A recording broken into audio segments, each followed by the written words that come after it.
can make sure that the EU's plan to reduce the VAT threshold by £10,000 will not apply in Northern Ireland, and nor will the SME VAT directive that would have brought huge amounts of EU red tape for small businesses. We're also making subsidy control provisions work as intended. Already, just 2% of subsidy measures in Northern Ireland fall within the scope of the EU approvals under the protocol. Nevertheless, today's agreement goes further, addressing the so-called reach-back of EU state aid law. It does this by imposing stringent new tests. For the EU to argue we're in breach of their rules, they'd now have to demonstrate that there is a real, genuine and material impact on Northern Ireland's trade with the EU. That is a much higher threshold than the protocol, limiting disputes to what the 2021 command paper called subsidies on a significant scale relating directly to Northern Ireland. We've also protected the special status of agriculture and fisheries subsidies in Northern Ireland, which will be completely outside the EU's common agricultural policy. All of which means the problem of reach-back is fixed. As well as tax and spend, the UK government has a responsibility to protect the supply of medicines to all its citizens. Our ability to do that was constrained by the protocol. The biggest problem is that drugs approved for use by the UK's medicines regulator are not automatically available in Northern Ireland. Imagine someone suffering with cancer in Belfast, seeing a potentially life-changing new drug available everywhere else in the UK, but unable to access it at home. And when the current grace period ends in 2024, the situation will get worse still. Expensive and burdensome checks on all medicines, companies having to manufacture drugs with two completely different labels and supply chains, pharmacies needing to check every package with complex scanners. And when 80% of Northern Ireland's medicines come from Great Britain, those frictions pose a serious risk to the supply of medicines of Northern Ireland. To fix this, today's agreement achieves something unprecedented. It provides dual regulation for medicines. The UK's regulator will approve all drugs for the whole UK market, including Northern Ireland, with no role for the European Medicines Agency. This fully protects the supply of medicines from Great Britain into Northern Ireland and once again asserts the primacy of UK regulation. The same medicines, in the same packs, with the same labels, will be available in every pharmacy and hospital in the United Kingdom. And crucially, dual regulation means that Northern Ireland's world-leading healthcare industry, which brings much-needed jobs and investment, can still trade with both the EU and UK markets. This is a landmark deal for patients in Northern Ireland. It is a permanent solution that brings peace of mind. And Mr. Speaker, the protocol also banned quintessentially British products going to Northern Ireland. When people wanted to import oak trees to mark Her late Majesty's Platinum Jubilee, the protocol stood in their way. It suspended the historic trade in seed potatoes between Scotland and Northern Ireland.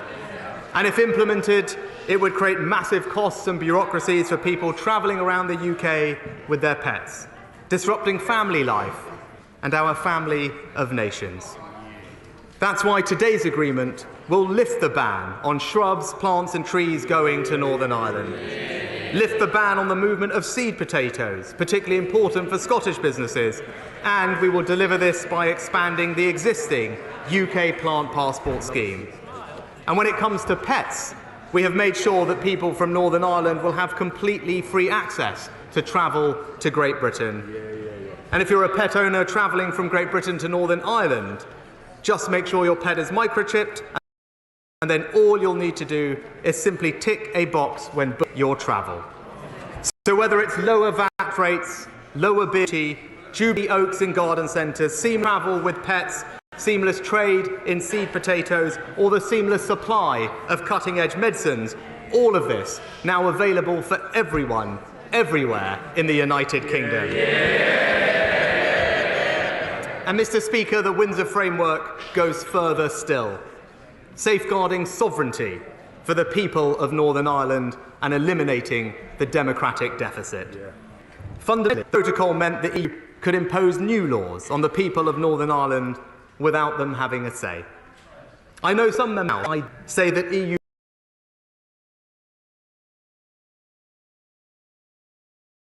laws should have no role whatsoever in Northern Ireland. I understand that view. I am sympathetic to it. But for as long as the people of Northern Ireland continue to support their businesses having privileged access to the EU market, and if we want to avoid a hard border between Northern Ireland and Ireland, as we all do, then there will be some role for EU law. So the question is, what is the absolute minimum amount necessary to avoid a hard border? Today's agreement scraps 1,700 pages. Northern Ireland is less than 3%. And the people of Northern Ireland, however, that consent vote is about the whole protocol. So it cannot by its nature provide oversight of individual new laws. And it does not address the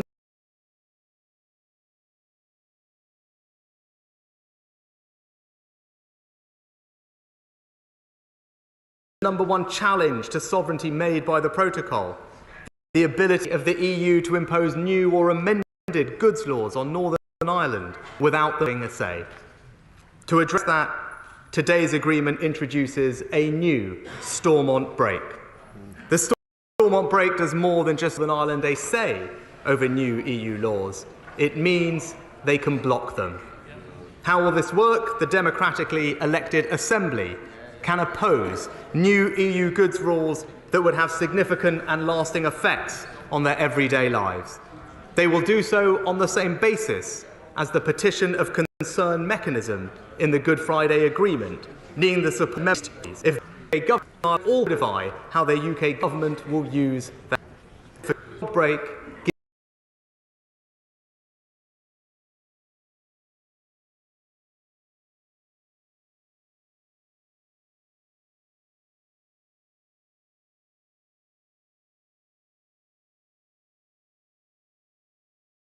Gives the institutions of the Good Friday Agreement a powerful new safeguard. It means the United Kingdom can veto new EU laws if they are not supported by both communities in Northern Ireland. And yes, it is true that until now, the EU had refused to consider treaty change. We were told it was impossible. The EU negotiators would never consider it. Stormont break has been introduced by fundamentally rewriting the treaty, specifically the provisions relating to dynamic alignment. That is a permanent change. It ends the automatic ratchet of EU law. And if the veto is used, the European courts can never overturn our decision. And the EU have also explicitly accepted an important principle in the political declaration. It is there in black and white that the treaty is subject to the Vienna Convention. This means that unequivocally the legal basis for the Windsor framework is in international law. I'd like to thank my right honourable friend, the member for Stone, for his support in negotiating this point. And it puts beyond all doubt that we have now taken back control. Mr. Speaker, from the very start, we have listened closely and carefully to views on all sides of this debate. I'm grateful to many members of this House, the communities of Northern Ireland, and the voices of business and civil society for putting forward their suggestions. I want to particularly thank the Northern Ireland business groups that I have spoken to. I hope in today's agreement they recognise we have addressed their concerns. We are delivering stability, certainty, simplicity, affordability and clarity, as well as strengthened representation for the businesses of Northern Ireland. I also want to speak directly to the unionist community. I understand and have listened to your frustrations and concerns, and I would not be standing here today if I did not believe today's agreement marks a turning point for the people of Northern Ireland. It is clearly in the interests of the people and those of us who are passionate about the cause of unionism for power sharing to return.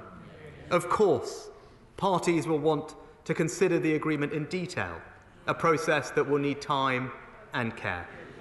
And there are, of course, many voices and perspectives within Northern Ireland, and it is a job of government to respect them all.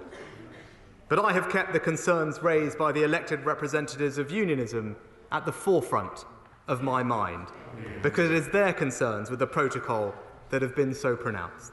And what I can say is this: our goal has been to ensure the economic rights of the people of Northern Ireland under the Act of Union and Belfast Good Friday Agreement, placing them on an equal footing with the rest of the UK with respect to tax, trade and the availability of goods. And we have worked to end the prospect of trade diversion, removed any sense of a border for UK internal trade, removed routine customs or checks for goods destined for Northern Ireland, removed thousands of pages of existing EU law and introduced a UK veto on dynamic alignment through the Stormont break.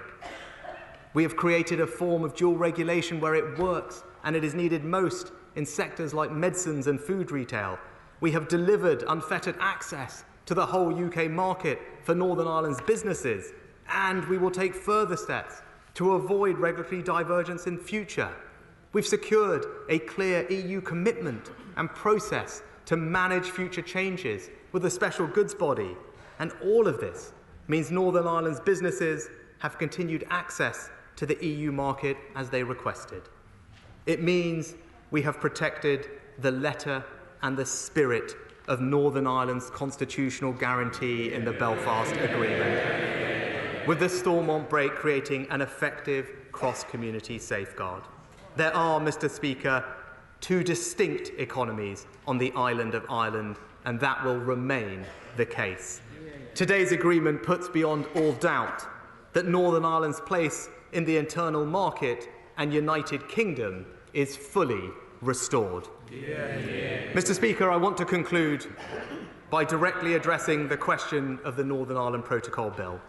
As I and my predecessors always said, the bill was only ever meant to be a last resort, meant for a world where we could not get negotiations going.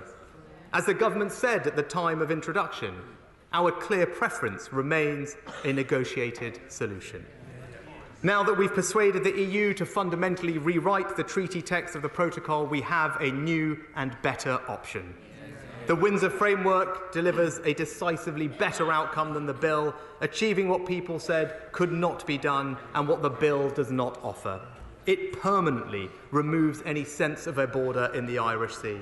It gives us control over dynamic alignment through the Stormont break beyond what the bill promised, and the bill did not change a thing in international law, keeping the jurisdiction of the ECJ and leaving us open to months, maybe years of uncertainty, disruption and legal challenge.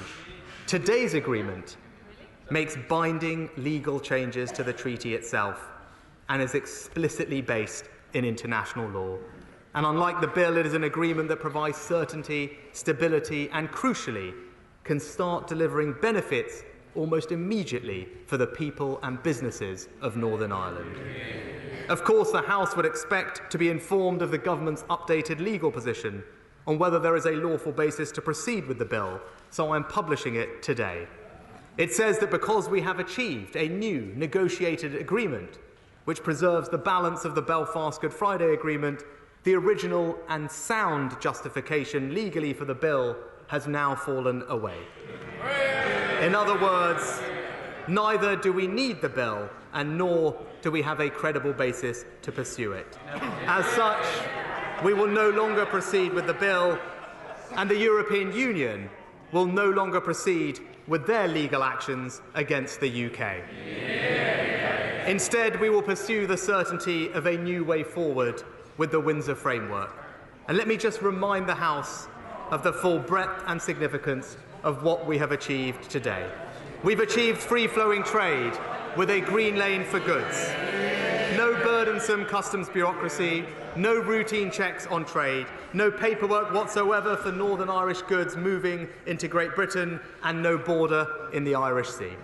We've protected Northern Ireland's place in the Union, with state aid reach-back fixed, the same tax rules applying everywhere, vet certificates for food lorries gone, the ban on British sausages gone, parcel paperwork gone, pet paperwork gone, garden centres now selling the same trees, supermarkets selling the same food, and pharmacies selling the same medicines. And we've safeguarded sovereignty for the people of Northern Ireland. With the democratic deficit closed, the Vienna Convention confirmed, thousands of pages of EU law scrapped, and with the Stormont break, we have safeguarded democracy and sovereignty for the people of Northern Ireland. So that is the choice before us, Mr. Speaker. Let us seize the opportunity of this moment, the certainty of an agreement that fixes the problems we face, commands broad support and consensus, and offers us at last the freedom to move forward together. That is what the people of Northern Ireland deserve. That is what the Windsor Framework delivers. As a Conservative, a Brexiteer and a Unionist, I believe passionately, with my head and my heart, that this is the right way forward. Right for Northern Ireland, right for our United Kingdom, and I commend it to this House.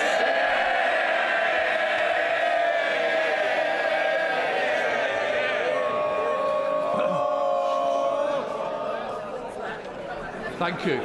What I want to do is make sure we get everybody in. This is a very important day. I now call the Leader of the Opposition, Keir Starmer. Thank you, Mr. Speaker, and thank you to the Prime Minister for advance sight of his statement and for the briefing I was given earlier this afternoon. I'd like to start by joining